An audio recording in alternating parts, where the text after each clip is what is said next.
Beaucoup de mes élèves sont en difficulté pour peindre des arbres et j'ai préparé cette petite vidéo pour vous y aider. J'ai pris une photo en noir et blanc de saules, car les saules sont représentatifs du monde végétal et correspondent assez bien à la moyenne de tous les arbres qu'on peut voir dans la nature. Pour commencer, il faut bien repérer la forme de l'arbre. Sa forme est particulièrement intéressante et permet de repérer tout de suite le type d'arbre, si c'est un peuplier, un saule pleureux. Ici, nous repérons un peu les hauteurs. Lorsque vous faites le dessin, il y a un arbre qui est un tiers environ plus haut que le second. Ce qui est important, c'est de repérer les zones lumineuses et les zones sombres.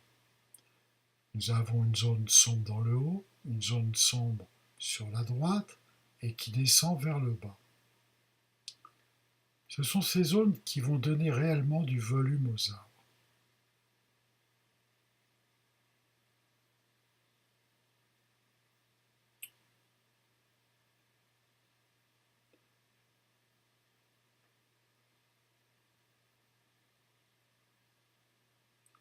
Pour l'arbre de droite, c'est à l'identique, petite zone sombre, une par ici, une un peu plus importante sur la droite.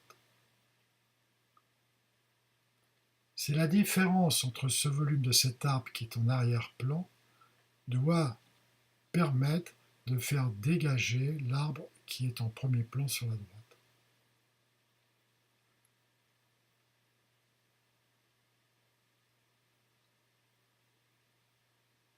Cette zone est très importante car nous devons la peindre en négatif, c'est-à-dire de tenir compte de la lumière qui est de cet arbre de droite pour qu'il vienne en premier plan.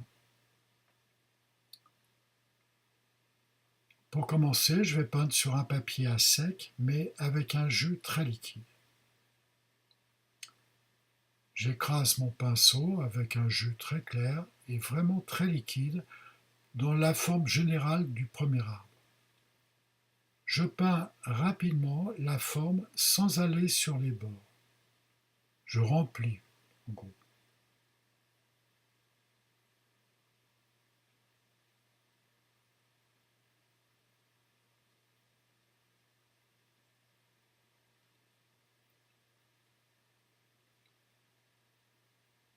Je peux laisser quelques zones claires, comme des trouées dans la fondaison, et avec un pinceau plus fin, toujours écrasé, je vais venir peindre le bord extérieur de l'arbre et lui donner sa forme définitive.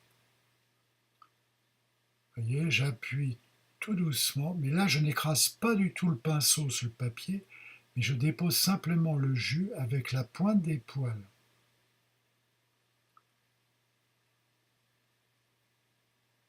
Donc je suis mon dessin, je sors avec délicatesse les feuillages sur les bords,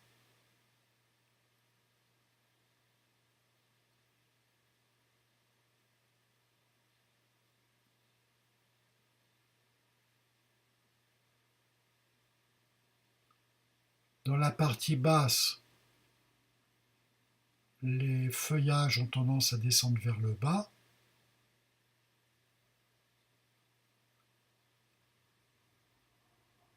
et plus dans la partie haute, les feuillages sont plutôt verticaux. Là, je commence à peindre la forme négative de l'arbre de droite, c'est-à-dire que j'essaye de visualiser la forme de cet arbre clair en contournant le bord avec précision. Voilà, je contourne bien ce bord, je porte beaucoup d'intention. Mon jus étant toujours humide, avec un pinceau gratteur, je retire un tout petit peu de pigment pour apporter les touches claires de l'arbre.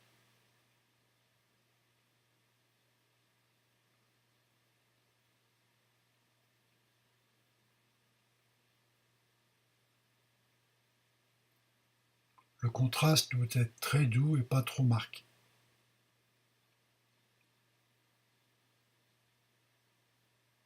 En plus, comme le papier est humide, ça va diffuser très légèrement et adoucir les bords. Voilà, j'ai mon volume. Maintenant, je vais apporter l'ombre. Alors, cette ombre, c'est la même couleur que le premier jus, mais plus pigmentée. C'est exactement cette même couleur. Et j'ajoute beaucoup plus de pigments, évidemment. Je cherche les zones en comparant avec la photo qui sont sombres. Si le papier, malheureusement, a l'air d'être un petit peu trop sec pour que ça diffuse, j'écrase légèrement ma peinture avec le doigt, ce qui permet de diffuser avec douceur les bords. J'accélère parce que le papier est en train de sécher, c'est pas facile.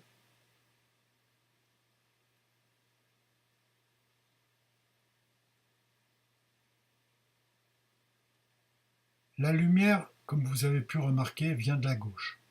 Donc je cherche beaucoup plus les ombres sur la droite et sous les parties lumineuses.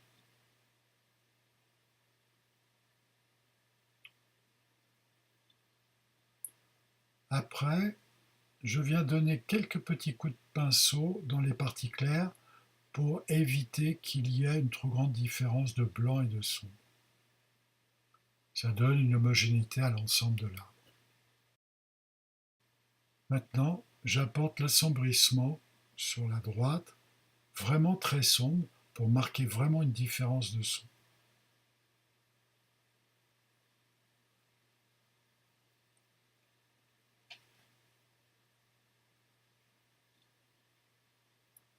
Le papier du dessous étant légèrement humide, ça permet à cette couleur quand même de diffuser.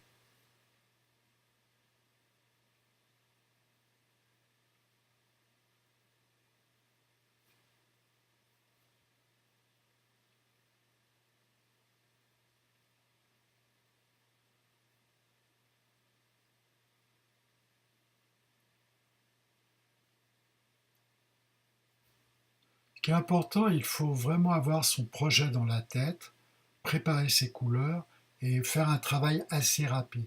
Il n'est pas question de tomber en panne de couleur à ce moment-là et commencer à chercher les tubes et vous remettre de la peinture. Il faut vraiment que vos jus soient prêts et que vous ayez tout sous la main et dans votre tête. Voilà, mon premier arbre est terminé. Maintenant, j'accélère le processus pour le deuxième arbre. Je vous rassure, je ne peins pas aussi vite. Donc c'est exactement la même méthode. Je dépose un jus général sur l'ensemble de mon arbre. Je reviens avec la pointe du pinceau pour dégager les feuillages fins qui sont sur le bord extrême de l'arbre.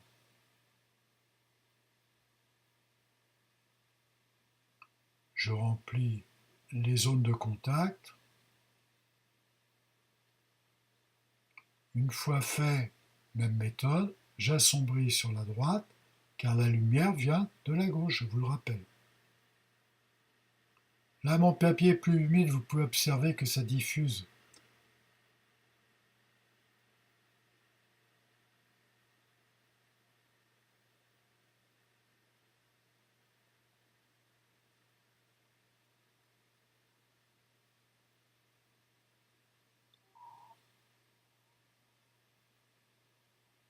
Voilà, et maintenant, avec la même couleur, j'assombris fortement à droite, toujours par comparaison avec la photo.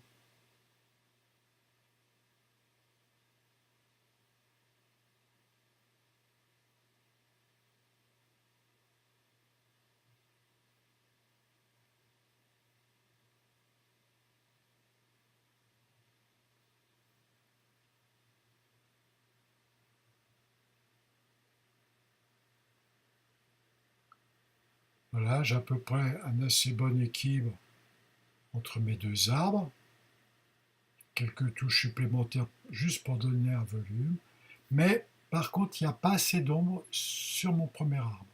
Donc je vais rajouter encore de la teinte pour créer une plus grande profondeur, pour vraiment que le premier plan de droite se dégage.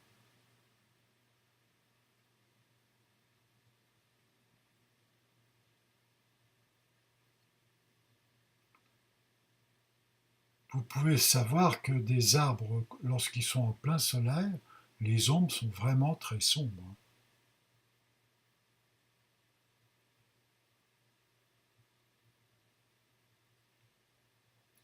Voilà, ma fondaison est terminée. Maintenant, je vais peindre le tronc. Je vous rappelle que le tronc est toujours posé avec des racines au sol. On a tendance à les oublier. Et avec un pinceau fin, je viens peindre quelques branches à l'intérieur.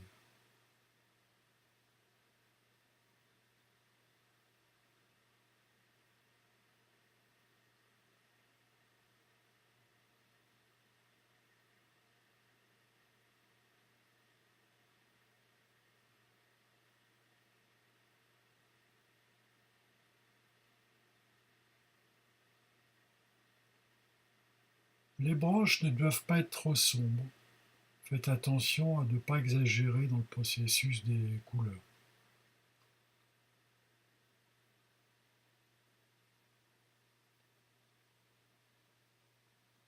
Donc, pour peindre les troncs, je peins avec un jus assez liquide au départ, puis je rediffuse une couleur un peu plus sombre à l'intérieur.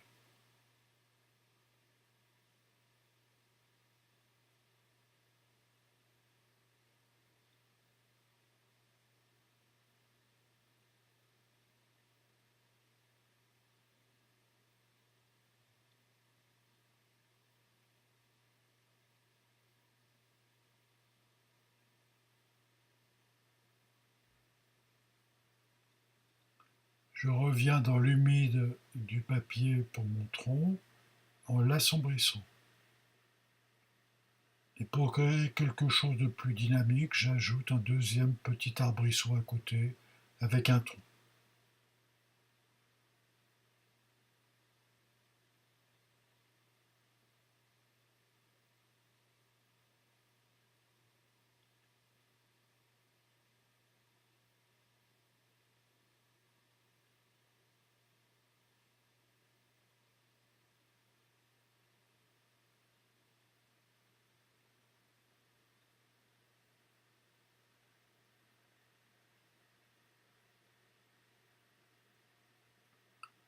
Pensez toujours à assombrir sous les feuilles le tronc.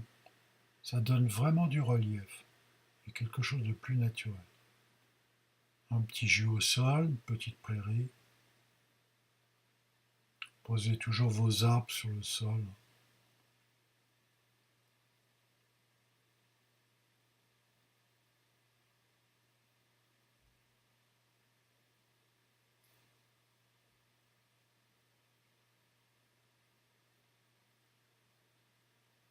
Un petit jus à l'arrière pour donner de la profondeur.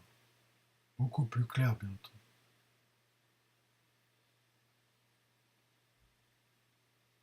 Et voilà le travail terminé. J'ai plus qu'à faire quelques petites mottes de terre, peu de verdure à la base de l'arbre pour équilibrer les verts. Et notre travail est terminé. J'espère que je vous ai apporté quelques éclairages vraiment importants pour mieux réussir vos arbres. Je vous invite à voir les deux autres vidéos qui suivent, donc la végétation en profondeur et les bouleaux.